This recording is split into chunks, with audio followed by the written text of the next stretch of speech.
Hi అండి, అందరికీ నమస్కారం. శ్రీమాత్రే నమః. Welcome to our channel Sri Sai family entertainment. ఈరోజు నేను మీకు వెజ్ బిర్యానీ ఎలా తయారు చేయాలో చూపిస్తున్నాను. దానికి కావాల్సిన పదార్థాలు: 2 క్యారెట్స్, 2 టమాటాలు, 1 ఆనియన్, ఒక 4 పచ్చిమిర్చి, ఉడకబెట్టిన బంగాళదుంపలు. ఇలా అన్నీ కట్ చేసుకుని రెడీగా ఉంచుకోవాలి. అల్లం వెల్లుల్లి పేస్ట్, కొంచెం పెరుగు, బిర్యానీకి కావాల్సినవి స్టార్ ఫ్లవర్, దాల్చిన చెక్క, జాజికాయ, షాజీరా, యాలకులు, ఇక్కడ బిర్యానీ ఆకు. ఇది నేను బిర్యానీ కోసమని పొడి మసాలా తయారు చేసుకున్నానండి.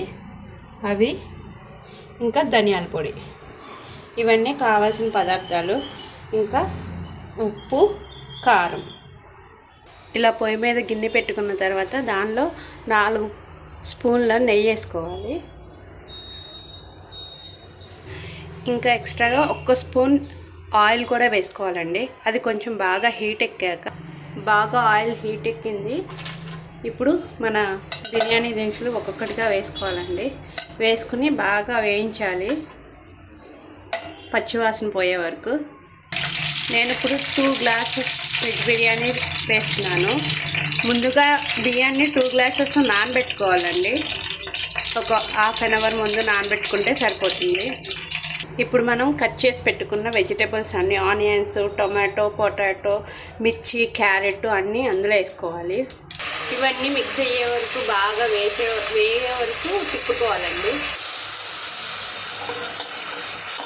ఇప్పుడు ఇందులో 1 స్పూను సాల్ట్ కూడా వేసుకుందాం. ముక్కలు త్వరగా వేగుతాయి, ఉప్పు కూడా పీల్చుకుంటాయండి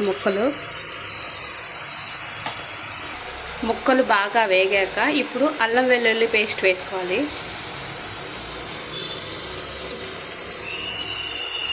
అల్లం వెల్లుల్లి పేస్ట్ వేసుకొని అది కూడా కొంచెం వేగే వరకు తిప్పుకోవాలి. పుదీనా, కొత్తిమీర అండి. ఇప్పుడు నెక్స్ట్ మనం పుదీనా ఆకులు వేసేద్దాం. కొత్తిమీర లాస్ట్లో యాడ్ చేసుకోవచ్చు. పుదీనా కూడా వేసాక ఒకసారి కలుపుకోవాలి బాగా.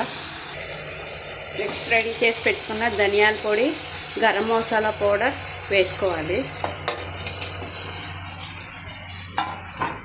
ఇందాక చూపించినటువంటి పెరుగు కూడా యాడ్ చేసుకోవాలి. అన్నీ ఇప్పుడు వేసేసుకుంటే అవి రైస్కి బాగా పడితే టేస్ట్ బాగుంటుంది. వీటిని మిక్స్ చేసుకోవాలి. ఇప్పుడు ఒక ½ స్పూన్ కారం,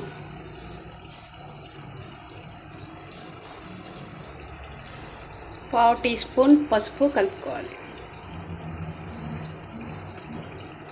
ఇప్పుడు స్టవ్ సిమ్లో పెట్టుకొని వాటర్ యాడ్ చేసుకోవాలి. 2 గ్లాసెస్కి 4 గ్లాసెస్ వాటర్ అండి.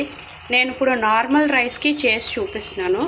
అదే బాస్మతి రైస్ అయితే 3 గ్లాసెస్ వాటర్ సరిపోద్ది. ఎందుకంటే ముందుగా ½ అన్ అవర్ రైస్ నానబెట్టుకుంటున్నాం కాబట్టి. అదే నానబెట్టుకోకపోతే 3½ వాటర్ పడుతుంది బాస్మతి రైస్కి. నార్మల్ రైస్కి 4 గ్లాసెస్ వాటర్. ఇలా 4 గ్లాసెస్ వాటర్ పోసుకోవాలి. 4 గ్లాసెస్ వాటర్ బాగా మరిగే వరకు ఉంచుకోవాలండి. మీకు ఈ వాటర్ సాల్ట్ టేస్ట్ సరిపోయిందో లేదో చూసుకుని కావాల్సి వస్తే ఇంకొంచెం యాడ్ చేసుకోవచ్చు. ఇలా వాటర్ పొంగులు వచ్చే వరకు ఉంచుకుని ఇప్పుడు దీనిలో రైస్ వేసుకోవాలి. ఫైనల్లీ కొత్తిమీర యాడ్ చేసుకోవాలి. మళ్ళీ వెజ్ బిర్యానీ రెడీ అయిందండి. నేను దీనిలో కాంబినేషన్గా పొటాటో కర్రీ చేసుకున్నాను. Finally veg biryani ready with aloo curry and పెరుగు chutney. Please subscribe our channel, like, share, comment. Bye bye.